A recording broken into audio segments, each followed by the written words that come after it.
Halo teman-teman, jumpa lagi bersama saya Jelinda Sakam. Di video kali ini kita akan membahas sebuah teori yang banyak digunakan untuk membantu memahami proses perubahan perilaku manusia. Teori ini adalah Trans Theoretical Model atau biasa disingkat TTM. Pada penjelasan ini saya akan memberikan sebuah contoh aplikasi TTM dalam konteks kesehatan, khususnya perilaku konsumsi gula. Baik, mari kita membahas sedikit sejarah dari TTM sendiri. Trans Theoretical Model dikembangkan oleh dua psikolog hebat, yaitu James Prohaska dan Carlos Di Clemente pada awal tahun 1980-an. Mereka sadar bahwa perubahan perilaku tidak terjadi secara tiba-tiba layaknya sebuah sulap, melainkan melalui beberapa tahap yang berbeda. Dari pengamatan ini, lahirlah TTM yang membantu kita memahami bagaimana seseorang bisa berpindah dari satu tahap ke tahap berikutnya menuju perilaku yang diinginkan. Bayangkan Anda ingin memiliki hidup yang lebih sehat, namun untuk memperoleh hidup sehat tidak terjadi secara instan, melainkan ada tahapannya. Nah, tahapan yang dimaksud adalah yang pertama, tahap pra-pemikiran. Pada tahap ini, seseorang belum berniat mengubah perilakunya dalam waktu yang dekat, dan mungkin dia sendiri belum menyadari ada masalah dalam dirinya. Tahap yang kedua adalah pemikiran. Pada tahap ini, seseorang mulai menyadari perlunya perubahan dan mempertimbangkan untuk berubah dalam waktu dekat, biasanya dalam waktu 6 bulan ke depan. Selanjutnya, pada tahap yang ketiga adalah tahap persiapan.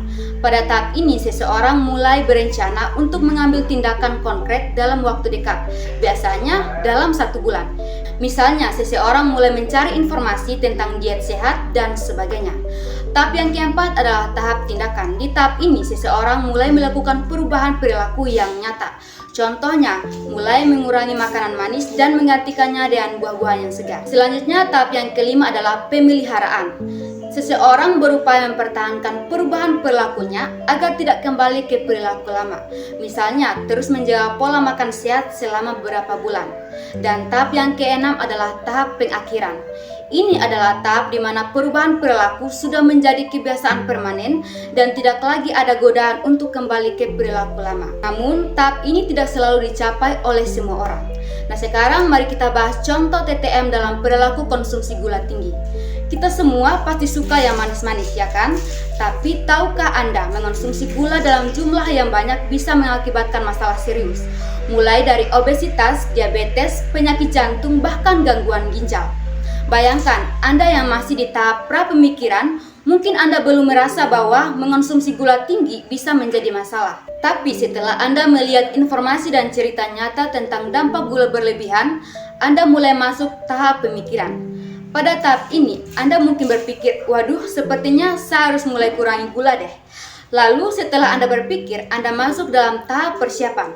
Pada tahap ini, Anda mulai mempersiapkan hal-hal kecil, misalnya mengganti cemilan manis dengan mengonsumsi buah, atau ganti minuman bersoda dengan air putih dan sebagainya. Setelah itu, mulailah dengan tindakan. Di tahap ini, harus disiplin mengonsumsi makanan sehat dan kurangi konsumsi gula. Tapi jangan lupa, agar perubahan ini bertahan lama, Anda harus masuk ke tahap pemeliharaan dan terus konsisten menjaga pola makan sehat.